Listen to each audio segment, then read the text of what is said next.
여러분 우리가 카페 좋아하죠? 카페 가는 거 좋아하시죠? 거의 매일 가시는 분도 있을 거고 그러네요. 거의 매일 가서 일하시는 분도 계시네요. 네.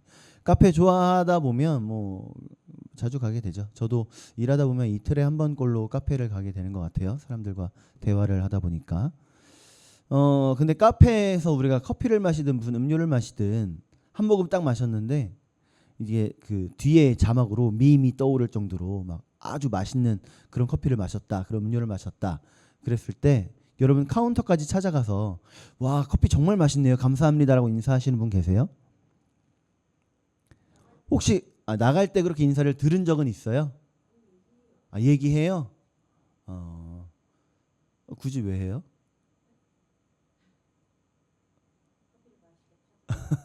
그러니까 커피 맛있네요 하고 나가는 정도는 할 수 있는데 커피 맛있게 타주셔서 감사합니다까지 하신다고요? 진짜로? 그죠? 감사합니다는 보통 안 해요. 와 여기 커피 맛있네요까지는 하고 가긴 많이 해요. 네. 자 그런데 반대로 커피를 딱 받았는데 맛도 이상하고 그리고 위생적으로도 이상해요. 우리가 몇 년 전에 유리가 한 4살 땐가 같이 그 청소년 캠프 한번 간 적이 있었는데 거기에 시골 동네에 커피가 너무 먹고 싶어서 선생님들과 함께 카페를 찾아간 적이 있었어요. 그 교회 캠프는 아니었고 학원 캠프였어요. 근데 카페에 가서 이제 커피를 딱 시켜서 봤는데 커피를 이렇게 타고 저어 주시는데요. 젓가락에 고춧가루가 붙어 있는 거예요. 이렇게 젓고 나서 요즘은 이게 상상도 할 수 없는 못 봤어요? 그러니까 집중을 해야 돼요. 어쨌든 그런 장면을 우리가 봤다면 여러분 지금은 어떤 느낌이 들까요? 어떻게 해요? 여러분 어떻게 하세요? 그런 거 보면 너무 위생적으로 말도 안 되는 커피를 우리한테 딱 내놨어요. 여러분 어떻게 하죠? 그냥 안 마시고 가요? 돈 주고요. 당연히 돈을 줬죠. 카페에서 커피를 샀는데 커피 가격 4,500원. 어떻게 해요?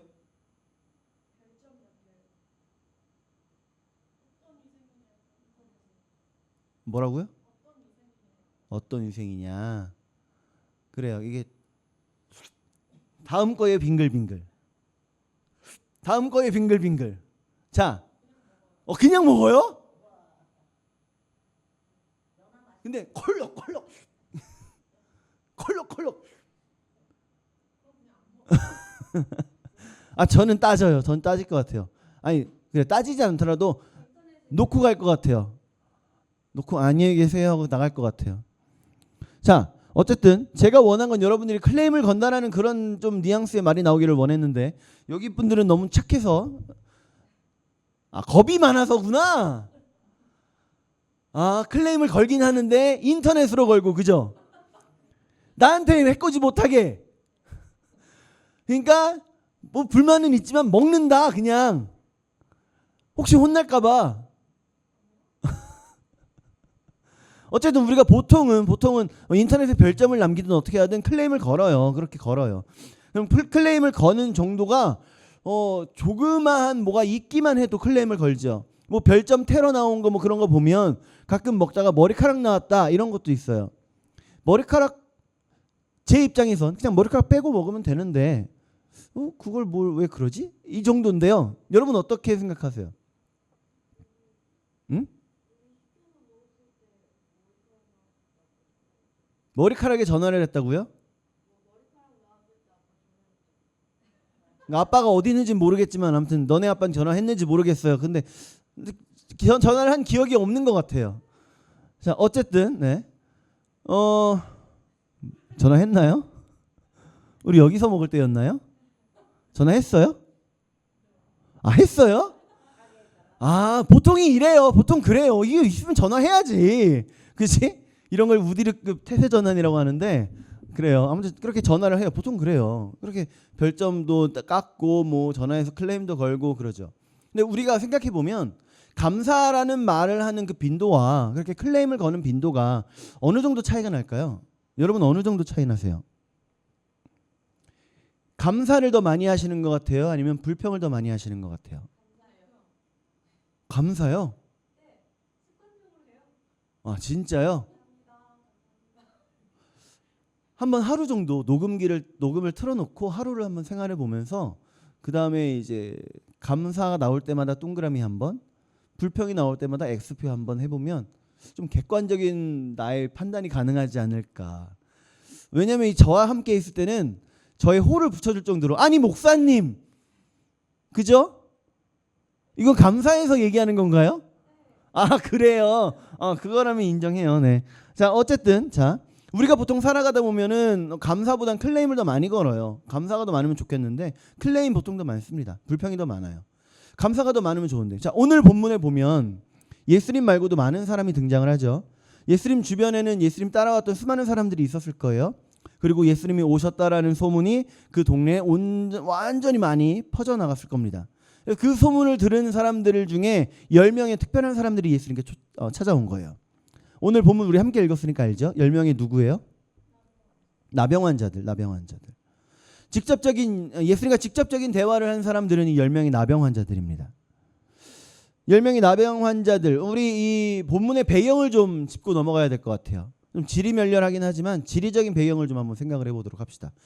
우리 이 유대의 땅이 4가지로 구분될 수 있다라고 몇 달 전에부터 좀 몇 번 얘기했던 것 같아요. 그죠? 여러분 기억나시죠? 유대 땅, 이 요단강을 중심으로 동과 서가 나뉘고요. 또 요단강을 중심으로 서쪽에는 또 땅이 3단계로 나뉜다고 했어요. 3가지로. 기억나시죠?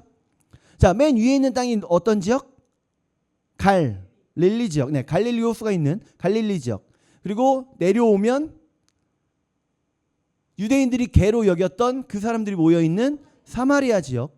그리고 더 내려오면 예루살렘, 베들레헴, 여리고가 있는 여리고가 있다니까요. 그 안에 예루살렘, 베들레헴, 여리고가 있는 그렇죠. 유대 지역 이렇게 있습니다. 이렇게 4가지로 나뉘어요.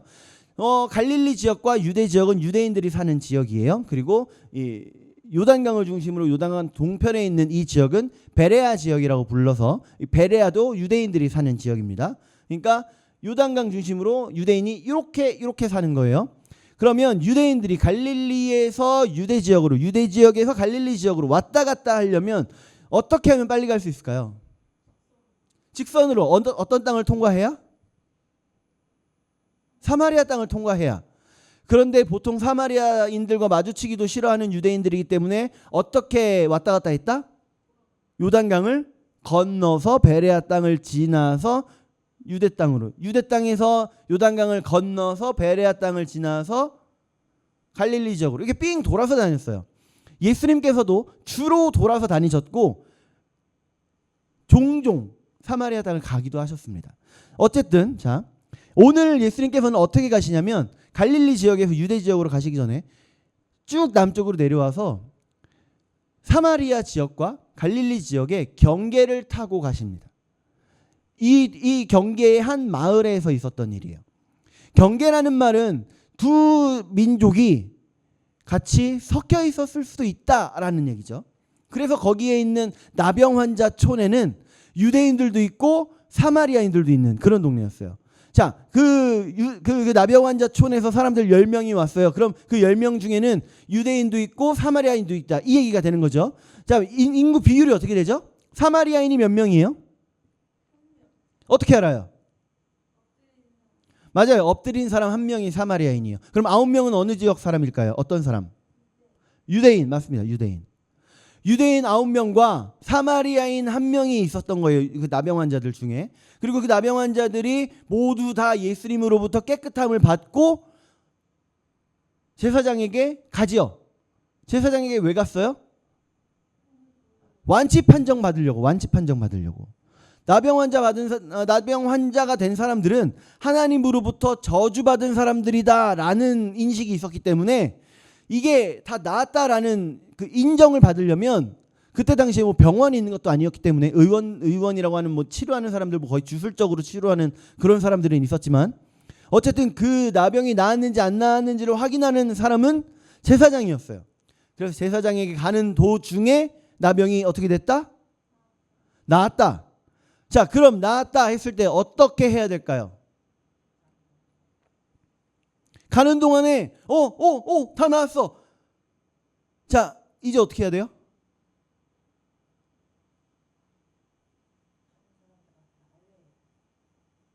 맞아요. 알려야 돼요. 사람들이 나한테 오면 옮을까봐 피했고 재수 없어 했어요. 그러면 이제 나 다 나았다고 알려야 돼요. 그럼 알리려면 먼저 누구한테 가야 된다고요? 제사장. 그럼 9명의 유대인 나병 환자들 잘한 거예요? 잘못한 거예요? 잘한 거잖아요. 잘한 거 맞죠? 왜 대답을 못 하세요?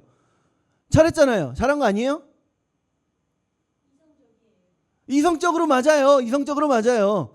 아니, 예수님은 어디 가나 어차피 소문 나니까 먼저 판정받아서 완치됐다라는 이야기를 듣고 나서 그 다음에 예수님을 찾아가면 나병 치료됐다라는 증명이 되어 있으니까 누가 나를 봐도 난 다 나은 사람이에요 하면 되니까 괜찮잖아요. 근데 굳이 제사장한테 가지도 않은 상태에서 다 나았다, 예수님께 돌아간다, 그럼 그 사람들은 저거 나병 환자였는데 하고 주변에 있는 사람들이 놀라면 돌맞잖아요. 어떻게 해야 돼요? 어떻게 해야 돼요?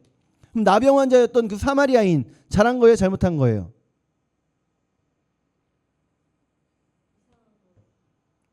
왜 여러분 대답을 못해요? 잘못한 건 아니에요? 나병 환자는 전염병이기 때문에 진 밖에 있어야 돼요. 사람들 모여있는 곳에 오면 안 돼요. 오면 돌 맞아 죽어야 돼요. 나았다는 걸 누가 알아요? 증명이 없는데 코로나 걸린 사람이 나 다 나았어 다 나았어 그냥 기침만 좀 나오는 거야 그리고 돌아다니면 이제 그때 당시에 우리 나병은 눈에 보인다. 어딘지를 알고? 발가락에 나병이 걸린 사람이면 둘러싸고 있는데 목 여기에 있는 사람이면 어떻게 해요? 난 다 나았어요라는 그 제사장의 증명이 있어야 되는데 잘 한번 생각해봐요. 사마리아인 잘한 거예요? 잘못한 거예요? 잘한 거죠. 잘한 거예요. 우리 어렸을 때 선물 받으면 어떻게 하라고 배워요? 감사합니다 해야죠. 감사합니다. 그죠? 선물 받았으면 감사합니다 해야죠. 유대인들은 왜 그럼 돌아와서 예수님께 감사 인사하지 않고 바로 그냥 자기 그 제사장에게 갔다가 다시 예수님께 돌아왔다는 기록도 없고 가족들에게 갔을까요? 왜? 왜일까요? 왜? 확신이 없어서요? 아니요. 다 나았다고 해서 제사장에게 간 거예요. 나았긴 나았어요. 낫긴 나았어요. 왜 그냥 갔을까요? 교만해서. 유대인들은요, 이게 있어요. 우리 잘 아는 그 선민 사상, 선민 의식. 우리는 누구에게 선택받은 민족이다? 하나님께. 내가 나병을 걸려서 하나님께 버림받은 듯 했지만 다 나았네? 역시 나는 유대인이야. 역시 나는 하나님께 선택받은 백성이야. 그럼 내가 이 받은 은혜는 당연한 거다 아니다? 당연한 거다. 당연한 거다. 왜? 나는 선민이니까. 그래서 가장 먼저 간 곳이 제사장입니다. 예수님이 아니라. 하나님께 받은 은혜지 예수님께 받은 은혜가 아니거든요. 유대인들은. 그래서 간 거예요. 그럼 사마리아인은 왜 왔을까요? 사마리아인은 가던 길을 멈추고 다 나았네. 예수님 나 나았어요. 가서 인사를 드린 거잖아요. 사마리아인은 왜 가서 인사드렸죠? 왜? 사마리아인에게는 선민의식이 없기 때문에. 사마리아인은 하나님으로부터 우리는 버림받았다라고 생각을 하고 있었기 때문에. 나 같은 자에게도, 나 같은 사람에게도 하나님이 나에게도 은혜를 주셨어? 이걸 두 글자로 하면 뭐예요? 감격. 감격이 있으면 감사가 나옵니다. 감사가. 여러분 진짜 진정한 감사는요, 감격이 있을 때 나오는 거예요. 감격이 있을 때. 나 다 죽게 생겼는데 어떤 사람이 나를 불쌍히 여기고 나한테 장기 이식을 해주겠대. 바로 죽기 일부 직전에. 얼마나 감사해요. 감사하지 않아요? 여러분 그런 경험이 없어서 그러죠? 진짜 감사할 거예요. 진짜. 우리 아들이 생기기 전에는 병원 씬 나오면서 아이가 거의 죽어가게 됐을 때 뭐 아이를 먼저 잃는 그 엄마 아빠 장면 나올 때 아 슬픈 장면이구나 이렇게만 여겼는데 아이를 키우다 보니까 아이를 먼저 떠나보내는 부모의 장면이 나오면 너무 슬퍼요.